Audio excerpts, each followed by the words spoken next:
ஒரு எழுத்து அப்படின்றது ரொம்பவே முக்கியம். அதுலேயும் குறிப்பாக சினிமா அப்படின்ற ஒரு மீடியத்துக்கு கேமரா, ஆக்ட்ரஸ், டைரக்ஷன் இதெல்லாம் வந்து தாண்டி எழுத்து அப்படின்றது ரொம்ப முக்கியம்.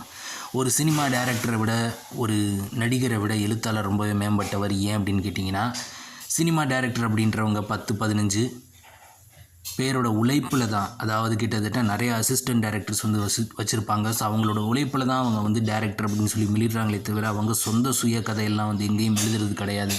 ஸோ அது ஒன்ஸ் அகைன் வந்து ப்ரூவ் ஆகிருக்கு. ஷங்கர் மேலே வந்து ஏற்கனவே வந்து பிளேகரிசம் கேஸ் வந்து சில கோடி சொத்துக்களை வந்து முடக்குனாங்க. அண்ட் போன வருஷம் வந்து பார்த்திங்கன்னா மாரி செல்வராஜுடைய வாழை படத்துக்கும் அதே பிரச்சனை வந்தது. ஒரு சிறுகதையை தழுவி வந்து எடுத்திருக்காங்கன்னு.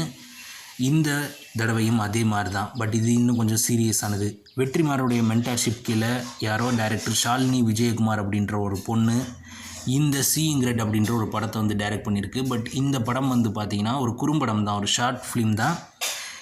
மாமி அப்படின்ற ஒரு ஃபிலிம் ஃபெஸ்டிவலில், மும்பை அகாடமியில், ஸோ அங்கே வந்து ஃபிலிம் ஃபெஸ்டிவலில் இந்த படத்தை வந்து போட்டிருக்காங்க. யூடியூப்பில் இந்த படத்தை நீங்கள் வந்து பார்க்கலாம், சீயிங் ரெட் அப்படின்னு.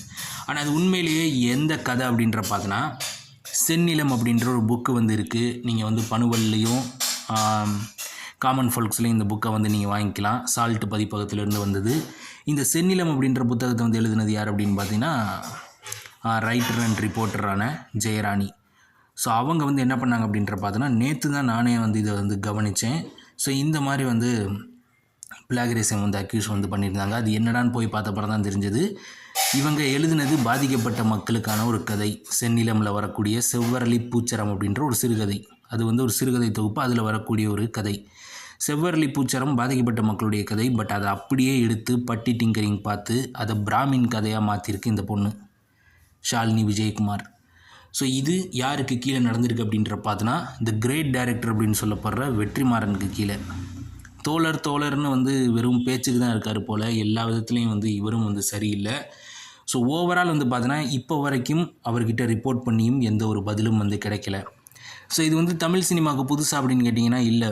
கிட்டத்தட்ட 50-60 வருஷத்துக்கு முன்னாடி எம்ஜிஆர் சிவாஜி காலகட்டத்திலேயே இங்கிலீஷ் நாவல்களை வந்து தமிழில் வந்து காப்பி அடித்து எழுதி இது பண்ணாங்க.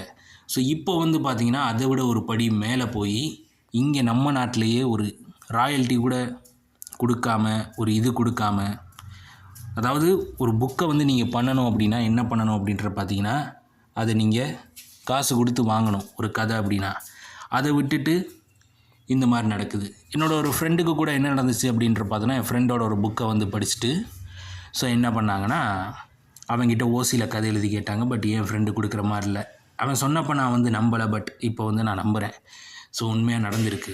ஸோ ஜெயராணி எழுதின அந்த கதையை அப்படியே எடுத்து பட்டி டிங்கரிங் பார்த்து அரிதாரம் பூசி என்ன பண்ணியிருக்காங்க அப்படின்ற பார்த்தோன்னா, இந்த லேடி ஒரு காப்பி கதையை அவார்டு ஃபிலிம் ஃபெஸ்டிவல் அளவுக்கு கொண்டு போயிருக்காங்க, சீயிங் ரெட் அப்படின்ற பேரில். சரி, கதை மட்டும்தான் நீங்கள் வந்து காப்பி அடிச்சிருங்களா அப்படின்னு பார்த்தா, இந்த படத்தோட டைட்டிலும் வந்து பார்த்தீங்கன்னா காப்பி அடிக்கப்பட்ட டைட்டில் தான். 1983லேயும் ஒரு படம் இருக்குது, 2000லேயும் ஒரு டிவி மூவி ஏதோ இருக்குது. ஸோ மொத்தத்தில் காப்பி பண்ண ஒர்க்கை வந்து மக்கள் கொண்டாடுறதை தவிர்த்துட்டு இந்த மாதிரி காப்பி பண்ணவங்களை வந்து அக்யூஸ்ட் மாதிரி வந்து பார்க்கணும் அப்படின்றது தான் என்னுடைய நோக்கம். ஏன்னா ஒரு எழுத்தாளருடைய வலி ஜாஸ்தியானது.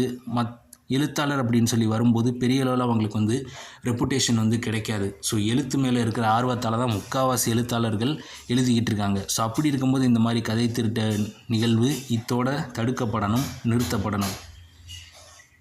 அதுதான் நான் வந்து விரும்புகிறேன். ஸோ பார்க்கலாம் என்ன நடக்குதுன்னு. வெற்றிமாறன் வாயை திறக்கிறாரா இல்லையான்னு பார்க்கலாம். இது யுனிவர்சல் மேன்.